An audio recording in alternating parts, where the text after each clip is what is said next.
শুভ দুপুর বন্ধুরা, কেমন আছে? আসলে ভালো আছে, আমি খুব ভালো আছি। চলো এখন প্রায় 12:30 বাজে, ঘড়িটা যেহেতু আমি পুরোপুরি দেখিনি তাই প্রায় বললাম। তো প্রায় 12:30 বাজে, আর এখন হচ্ছে আমি সবজি কাটতে চলে এলাম। আর এখন থেকে তোমাদের কাছে আমি নতুন একটা ব্লগ বা নতুন একটা ভিডিও তোমাদের কাছে শেয়ার করব। তো চলো সারাদিন ঘরে কী কাজকর্ম করি সেটাই তোমার সঙ্গে শেয়ার করি।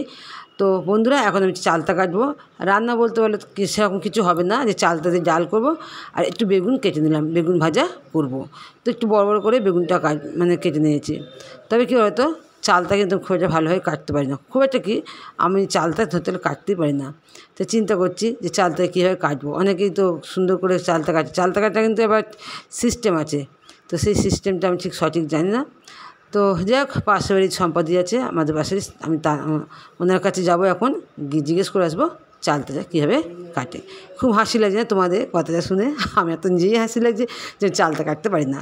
অনেকটা ছোটো বউ বলে একটা সিনেমা আছে না, পুঁটি মাছ কাটতে পারো না, সেই রকম আর কি ব্যাপারটা হয়ে গেছে আমার।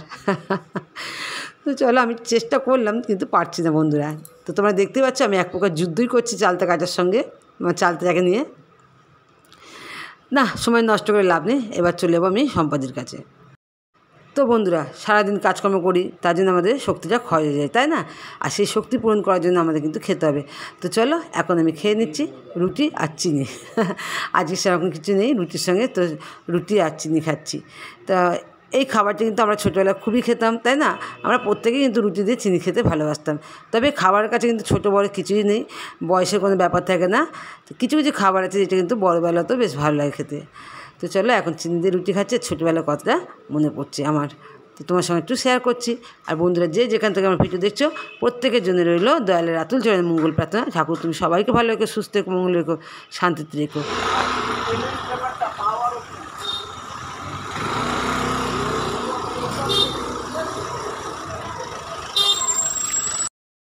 দুপুরে খাওয়া দাওয়া করে নিয়েছি, টক ডাল, বেগুন ভাজা, ভাত খেয়ে দিয়ে এখন বেরিয়ে পড়লাম। তো এখন বাজে হচ্ছে 3:30, এখন যাচ্ছি ব্যাংকে। আর দেখো, আর কটা দিন বাকি, মা আসছে, তাই না? তো প্যান্ডেল কিন্তু এখনও পুরোপুরি কমপ্লিট হয়নি। আসলে হবে কি করে, বৃষ্টি পড়ছে, তাই না? তো বৃষ্টিটার জন্যই প্যান্ডেলটা আর কি পিছিয়ে যায়, তা নাহলে কিন্তু অন্যান্য সময় কিন্তু এখন মোটামুটি আর কি প্যান্ডেলটা হয়ে যায়। তো যাই হোক, এগুলো তো ছোটোখাটো আর যেগুলো বড় বড় সেগুলো হয়তো আরও তাড়াতাড়ি এগিয়ে গেছে। তো বন্ধুরা, তোমরা এতদিন আমার যারা সাথ দিয়ে আছো তাদের জন্য মঙ্গল প্রার্থনা রইল। আর যারা নতুন বন্ধু হচ্ছ তাদেরকে আমি বলি, বন্ধুরা তোমরা আমার পাশে থাকো, আমাকে সাপোর্ট করো, আমিও তোমাদের পাশে থাকবো, আমি সাপোর্ট করবো, আমি তোমাদের কথা দিলাম। আর যেহেতু ব্যাংকের ভেতরে ভিডিও করাটা অনুচিত, তো ভিডিও তোমার সেভাবে শেয়ার করতে পারবো না, তো আমি চলে এসেছি মোটামুটি ব্যাংকে। তো চলো, পরে দেখা হচ্ছে আবার। ব্যাংক থেকে ফেরার পথে আবার এই দোকানটায় ঢুকে গেলাম, এই জামা কাপড়ের দোকানটা। আসলে চিন্টুর আর তোমার দাদার হাফ প্যান্ট নেবো বলে। তো প্যান্টগুলো দেখছি, এখানটা 100 টাকা, 150 টাকা, 80 টাকার প্যান্ট আছে। এই দোকানটাতে কিন্তু আমি আগেও বলেছিলাম যে চুড়িদার কিনবো, আমার খুব ভালো লাগে এই দোকানের চুড়িদারগুলো। আর এটা না পুজোর জন্যই বসে, তারপর তুলে দেয়। কিন্তু এই দাদা বললেন যে এটা আমারই দোকান, আর কি তা আমার দোকান কিন্তু 12 মাসের দোকান, এর পেছন দিকে রয়েছে। যাই হোক, জেনে গেলাম, জানতাম না। তো দেখো, আমি একটু পছন্দ করে নিচ্ছি, চিন্টু করলাম তোর কী পছন্দ হবে তুই দেখ। যেহেতু প্যান্টটা ও পড়বে, তাই ওরও তো একটা পছন্দ হচ্ছে, তাই না?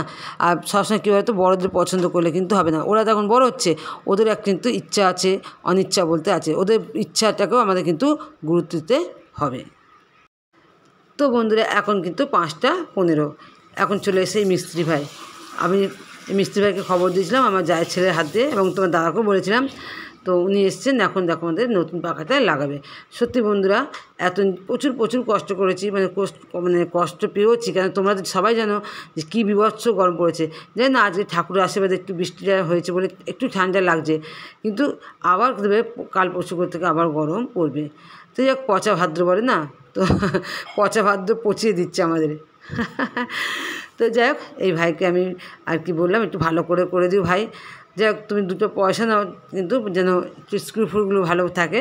আর পুরানো পাখাটা কী করবো সেটাই ভাবছি, যে ওটা হচ্ছে বলে না কয়েল পুড়ে গেছে, সেই কয়েলটা পুড়ে গেছে। তো উনি বললেন যে এই পুরানো পাখার ব্লেড কিন্তু খুব ভালো, যেটা ওটা অ্যালুমিনিয়ামের ব্লেড, তো বিক্রি করবে না করে ওটা রেখে দাও, আর যদি পারো তো ওটা সারিয়ে নিও। তো বন্ধুরা, নতুন পাখা লাগাতে গিয়ে দেখলাম হাজারখানা সমস্যা। আসলে আমার দেখাচ্ছে যে কি রেগুলেটর এসব সবই খারাপ হয়েছে। তো যাক সবই আনতে হলো আবার। আর এখন দেখো এই পাখাটাও ভাবলো একটু সারিয়ে নেবো, তো এটাও বলছে কয়েল পুড়ে গেছে।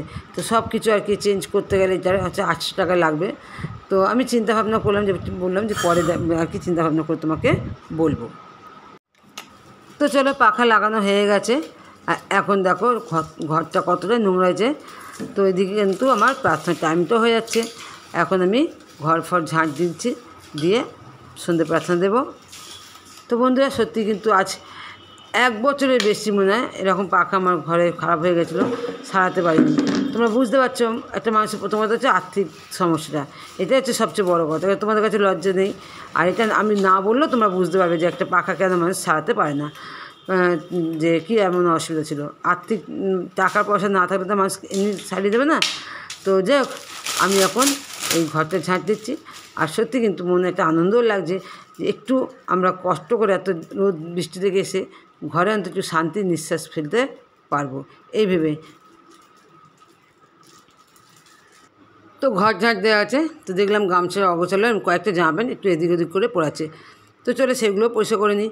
কাজটা দেবে একটা কিন্তু নেশা, যখন দেবে না কাজের দিকে মন পড়েছে তখন দেবে তুমি এটা ওটা সেটা করতেই থাকবে কিন্তু কাজ বন্ধ হবে না, হাতও বন্ধ হবে না, ননস্টপ করতে থাকবে।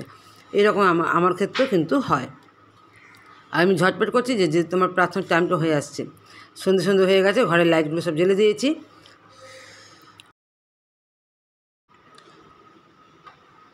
দরজার পর্দাটা কেচে দিয়েছিলাম সেদিনকে, কিন্তু তারপর থেকে খুঁজেই পাচ্ছি না, নিরুদ্দেশ হয়ে গেছে পর্দাটা।